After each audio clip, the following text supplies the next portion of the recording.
Білектің артқы топ бұлшық еттері алдыңғы топ бұлшық еттері секілді беткей және тереңде орналасқан бұлшық еттерден құралады. Білектің артқы топ бұлшық еттерінің беткей бұлшық еттері. Бірінші бұлшық ет иық кәрі жілік бұлшық еті мускулюс брахиорадиалис.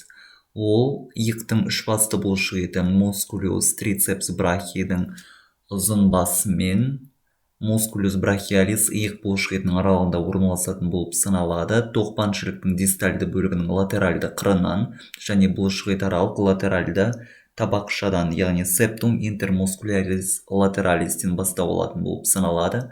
Төмен қарай бағытталып, ұзындау келген сіңіршеге ұласады. Ол сіңірше кәрі жілік сүйегінің латеральды біз тәрізді өсіндісінен сәл жоғары барып бекитін болып табылады. Бұлшық еттің негізгі қызметі шынтақ буынын бүгіп, білек пен қолбасын пронациялық жағдай және супинациялық жағдайдың аралығындағы деңгейге келтіретін болып саналады. Келесі бұлшық ет жазғыш кәрі жілік білезік ұзын бұлшық еті мускулюс экстенса карпи радиалис лонгус деп аталады. Білектің артқы латеральды қапталында алдында айтылып өткен бұлшық еттің артында орналасқан болып саналады. Ол тоқпан жіліктің латеральды қыры мен латеральды айдаршық үсті өсіндісі эпикондилюс латералис иық пен білектің шандырынан бастау алатын болып саналады. Төмен қарай бағытталады және де білектің ортаңғы бөлігіне келген кезде ұзындау келген сіңіршеге ұласатын болып саналады. Және кәрі жілік сүйегінің бойымен ол дистальды бағытта өтіп, одан әрі білек бұлшық еттерінің дорзальды білезікшесі, яғни ретинакулум экстенсорумнан өтеді және екінші алақан сүйегінің негізіне барып бекитін болып табылады. Негізгі қызметі қолбасын жазу, білекті шамалы бүгу және де қолбасын кәрі жілікке қарай сыртқа қарай тарту қызметін атқарады.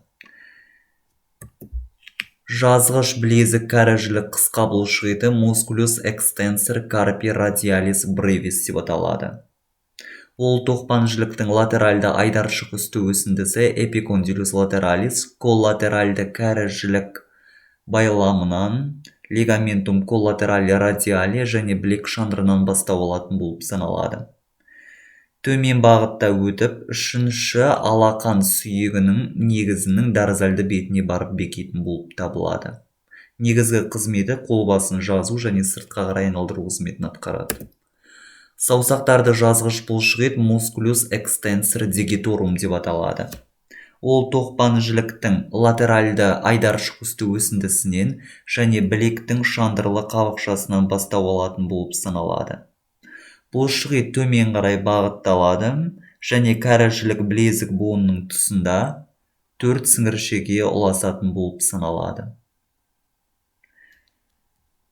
Сіңіршелердің білек бұлшық еттердің дорзальды білезікшесі ретинакулум экстенсорум арқылы өтеді және жалпы синовиальды қынаптың бойымен өтіп, қынаптан шыққаннан кейін әрбір сіңірше 3-ке бөлінеді, яғни 3 аяқшаға бөлінеді. Медиальды, латеральды және де ортаңғы аяқшасына. Ортаңғы сіңірлі аяқшасы бұл дистальды бақайшықтарға барып бекиді, ал медиальды және латеральды сіңіршелері олар ортаңғы бақайшықтардың бүйір бөліктеріне барып бекитін болып табылады. Бұлшық еттің негізгі қызметі қолбасын кәрі жілік білезік буыны тұсында 2-5 саусақтарды жазу қызметін атқарады. Келесі бұлшық ет шынашақты жазғыш бұлшық ет мускулюс экстенсор дегети миними деп аталады. Бұл бұлшық еттің қарыншасы саусақтарды жазғыш жалпы бұлшық еттің қарыншасымен ортақ болып саналады. Тоқпан жіліктің латеральды айдаршық үсті өсіндісінен және білектің шандырынан бастау алатын болып саналады.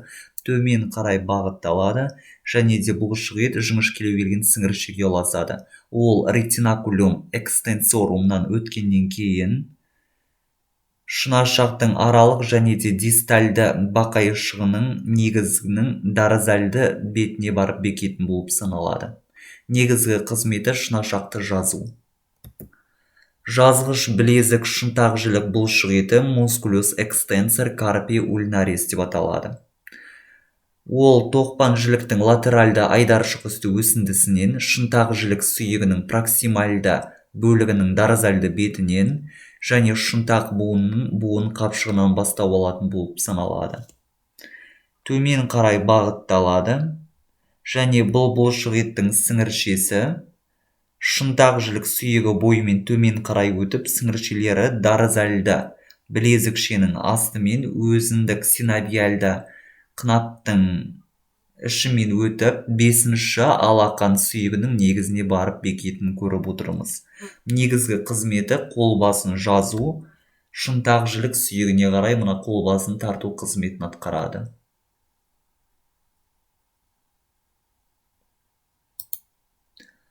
Енді білектің артқы терең топ бұлшық еттеріне келеміз. Бірінші бұлшық ет мускулюс супинатор бұлшық еті деп аталады. Ол бетке орналасқан бұлшық еттердің терең қабатында орналасады және тоқпан жіліктің латеральды айдаршық үсті өсіндісінен коллатеральды кәрі жіліктік байлам лигаментум коллатерали ради және сақина бағытта орналасқан кәрі жілік байлам лигаментум аннуляри ради және шынтақ жіліктің супинаторлық қырқасынан бастау алатын болып саналады. Төмен қарай бағытталып, кәрі жілік сүйегінің проксимальды бөлігіне барып бекиді.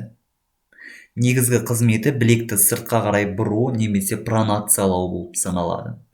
Келесі бұлшық ет бас бармақты жазғыш ұзын бұлшық ет. Musculus extensor pollicis longus деп аталады.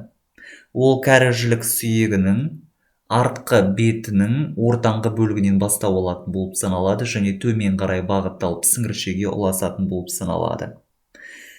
Және де бұл бұлшық ет Musculus extensorius pollicis brevis, яғни кіші бұлшық етпен бірігетін болып саналады және retinaculum extensorumның астымен өтіп, бас бармақтың дистальды бақайшығының негізіне барып бекитін болып саналады. Негізгі қызметі бас бармақты жазады.